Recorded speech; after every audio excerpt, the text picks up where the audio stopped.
in the community, I decided to reach out to Krista Resnick because she's like a life coach and speaker, podcaster. You probably have to tell us everything. Go ahead and introduce yourself, Krista. Sure. I would love to introduce myself. Yes. So I am all those things, coach, speaker, podcaster, coach, leadership expert, mom, wife, all of the things. And really what I do at the end of the day, to the simplest explanation that I can offer people, is I wake up every day to remind you of how powerful you are. Right. And I hand you the mirror so that you can see for yourself everything that I see that sometimes we as humans forget or we can't see. Right. Yeah, absolutely. And that's one of the things, like I said, when I reached out, you and I talked briefly, but we've known each other a really long time.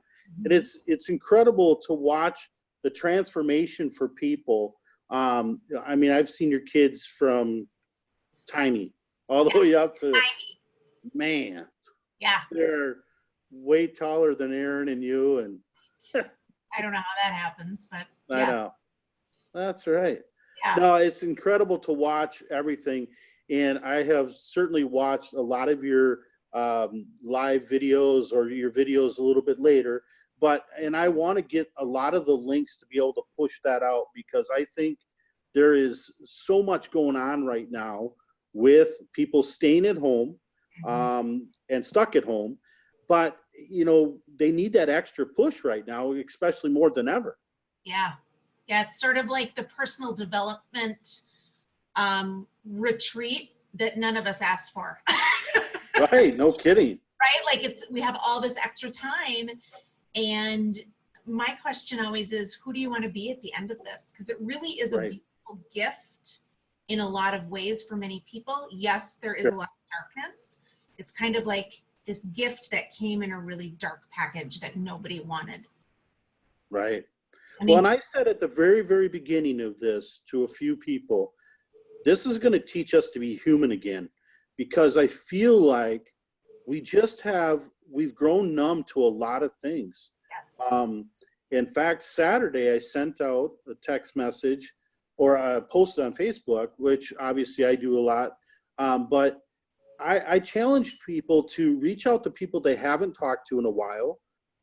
Some people they needed to apologize or maybe to connect with that they haven't in a really long time. Yeah. Yeah, because what we're learning, kind of to piggyback on your point, is that at the end of the day, relationships matter, including the relationship you have with yourself. That's where it starts. Absolutely. Right. But outside of that, relationships matter. And, it was interesting, before all of this started, one of the things that I really had been sharing with people and kind of jamming on myself is the notion that we are such a culture that loves tangibles. Right. I'll be happy when I get that Ferrari. I'll be happy when I get that handbag. I'll be happy when I get the degree, when I get the relationship, when I have a certain amount of friends, when I get in that group of friends. And what happens in essence, I think, is that we table relationships because they're not tangible. Right. It's not like the car sitting out in the driveway or the Gucci handbag that you're wearing out for dinner with your boyfriend with the 6-pack of abs. Like there's nothing tangible necessarily about calling your mother and repairing maybe a relationship that went kittywampus. There's nothing tangible necessarily. We just think we'll do that later. We'll do that later, tomorrow, next week. And so relationships get kind of like this. And then pretty soon we wake up and we go, oh. Right. Absolutely. And one of the things that I talk all the time about is moments. And when you can grasp those moments and hang on to those moments, in fact, we talk about that a lot and really in different scenarios. And that is, it doesn't matter where I went to eat or who I went to eat, it matters who I went to eat with, not where I went. And sometimes that's just a simple lunch with somebody or just a stop by to say hi, because we quit doing that a long time ago. Yeah. Yeah. We haven't, obviously this has made some changes right now, but really when I started thinking about the people around me that are so positive and so energetic. I thought of you, and I thought about everything that you do, because again, I know your schedule is super full with raising the kids and everything else. I know the boys have gotten older and they're kind of doing their own thing, but still, as parents, man, we still care. We still worry. We're not there every single moment, but we hope we laid a solid foundation for them. Yeah. And then always be there. Yes. To help them not necessarily even pick up the pieces, but just even to help them process, when they make a mistake, because as we know, they will. I made a mistake at lunch today. I yelled at my kid for a really dumb reason. It just was not valid for me I was in kind of not a cranky mood, but I came upstairs and he was eating something that I didn't want him to be eating, because we were reserving that for supper, because we're kind of trying to plan out all of our meals and whatnot so that I only have to go to the grocery store once a week just to protect myself, right? So he was eating what we had planned for dinner tonight, and I was like, so I kind of got a little gnarly with him, and I had to apologize. A couple hours later, I had that gut sense, and I had to say, you know what, I didn't mean to get nasty with you. I apologize. Right, and I think that's one of the weirdest things. I have talked to other people about that, apologizing to our children, and they sometimes feel like it's, oh my gosh, there's no way I would. And I believe it builds a relationship with communication, with trust and respect, because once you can open those lines of communication, hey, I'm human too. I make mistakes, just as everybody else does. And so you're held accountable, but you got to hold yourself accountable. That's where it starts. Self-leadership is what I'm all about. Right. When I started this journey into the coaching world, back to kind of my initial introduction, I kept being drawn to the word leadership, and I didn't understand why, because I've never really worked in the corporate sector. And we think of leaders, I love this conversation so much because this is all coming home for me now. We think of leaders as being in the corporation. Like, they work at 3M, they work at the law firm, they have the window overlooking Manhattan. A leader in your home. I don't care if you're a stay-at-home mom. I don't care if you are doing a side hustle and you got a little team of a couple people. I don't care if you're a network marketer. I don't care what you do. You're a leader. Absolutely. You're a leader. And people have forgotten. And if somebody would have told me back 15, 18 years ago that I was a leader, I would have shown up a heck of a lot different as a mom and a wife than the woman you're talking to today. Right. All about, I couldn't understand for a long time what this attraction to the word leadership was for me.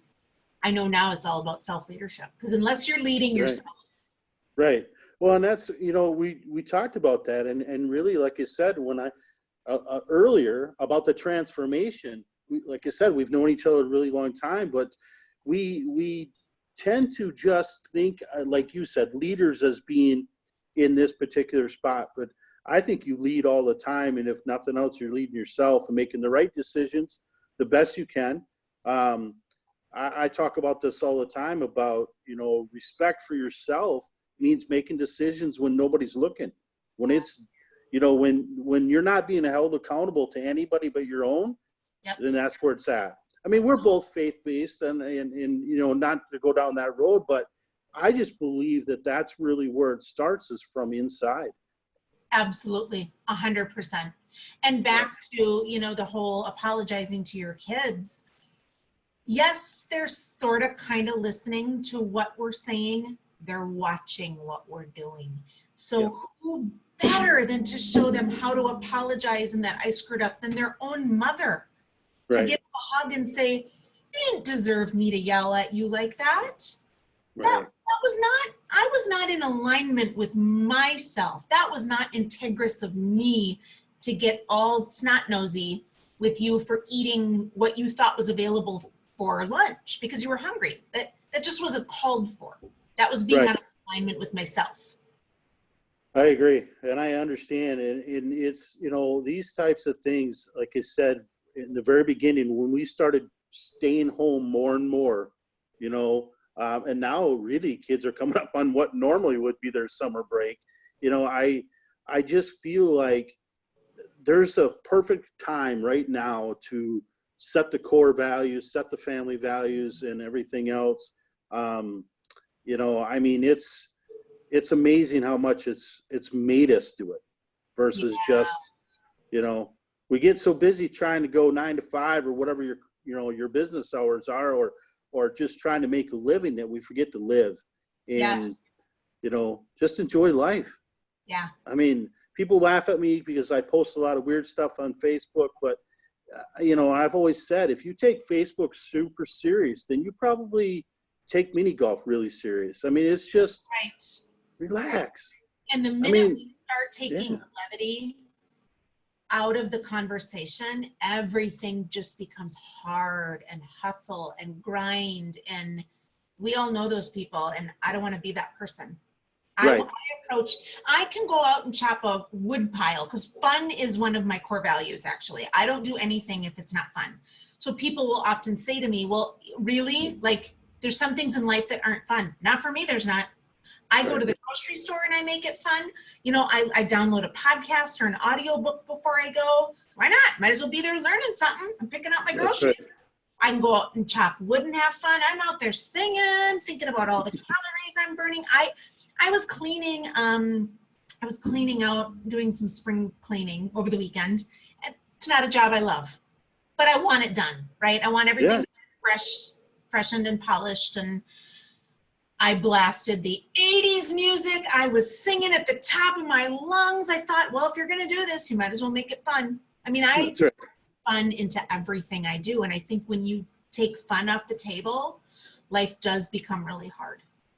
And I grew up that way. And that's the way you grew up, because I know that my dad would always say, I don't care what you do. If you play the tuba, just play with everything you got and have fun doing it. And I guess that's just where I've come with my children and talking to them about, hey, just be yourself, keep being you.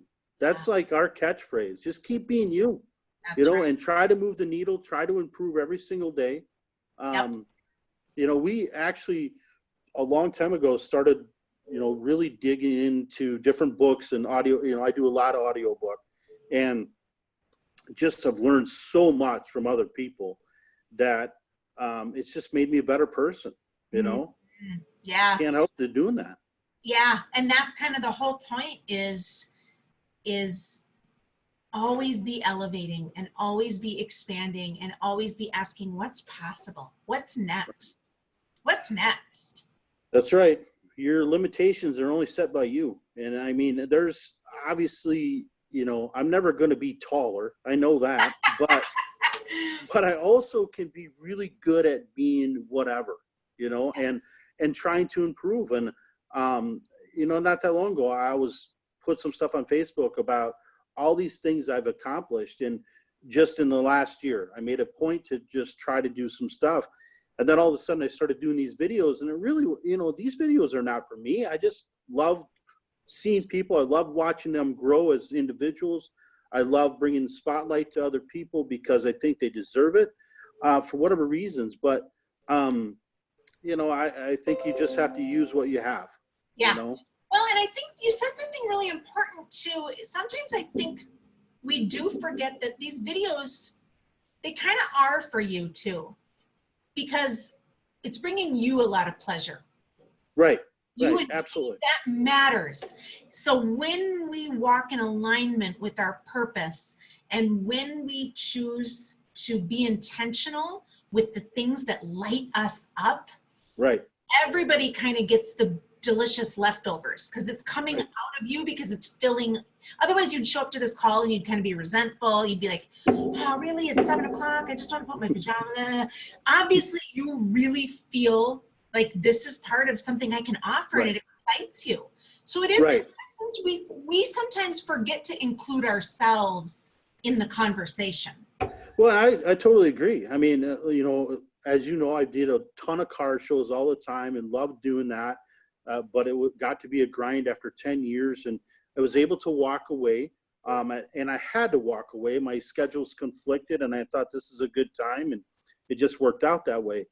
Again, these videos it kind of fell in my lap, you know, and I thought, well, I'm not afraid to do it. I'm just going to reach out to some people, and it's exploded. I mean, I've got a bunch of them still lined up to do, and Awesome. I enjoy them. Yeah. Good. And you're blessing so many people in the process by you showing up and being unapologetically you. Because you could have said, I don't know, that maybe that idea is kind of weird. Who would listen? You know, like most people go into all the questioning. Who would listen? Is anybody interested? You know what? They start doubting themselves when they get that calling, when they get that hit. Oh, who am I to do that? And you listened, you took intentional action. I'm sure you're tweaking and adjusting as you're going. That's what it's all about. But you keep going. You keep moving the needle down the field, as you said. And you keep showing up, being in alignment with what you're called to do, and you're blessing a lot of other people. Well, and I think it just forces everybody to grow. I mean, it really does. And I would like to be, I guess, you know, part of that, you know, I've coached and ref forever. And part of that is just trying to improve each individual player, and then also the team goals. But, you know, everybody has to be handled a little bit different. If nobody watches the videos, then I'll quit shooting them. But it's been an unbelievable amount of people that view them. And I know that they're not tuning in to see me, but I'm also have the platform to push them out to other people. That's incredible. That's fun. Yeah. You know? Awesome. So, well, thank you very much, Krista. I appreciate it. Yes. You have to send me all the links. So I'm going to put them all on the thing. Perfect. And I said something that resonated with somebody. Yeah. Well, like I said, I think it's just really important. I mean, I think what you do is super important. And you know, if we just make a difference in one or two people, it's perfect. But I think it's a movement. I really do. I think it's a movement to, you know, the next person's going to be able to apply some of the information you've given them, and they're going to improve and so forth. Well, when you start to take that action and stretch and grow and elevate yourself, it spills over into every single component in your life. So back 15, 16, 17 years ago, when I was living as a total victim, blaming everybody for my circumstances and my situation and what I didn't have and what I did have. And I mean, I was just very helpless. I wasn't the best wife. I wasn't the best mother. I wasn't the best friend. I wasn't any of the things that I am today. It was only by leading myself and dipping my toe in the water and picking up that first self-help book. I mean, you got to start somewhere, right? Right. And then you just start craving more and more and more. And, you know, now, point being, you know, I introduced myself as a coach and a speaker and a podcaster and all of those things. But 3 years ago, I was none of those things. That's what I want people to understand. I was none of those things. And it's just one day at a time, a lot of tweaking and adjusting, but you keep going and you keep growing and you keep showing up as unapologetically you. Yep, I agree. Great. Thank you very much, Krista. Yeah, you're welcome. Appreciate it. We'll stay in touch. Awesome. Sounds good. Thanks, Tony. Bye-bye.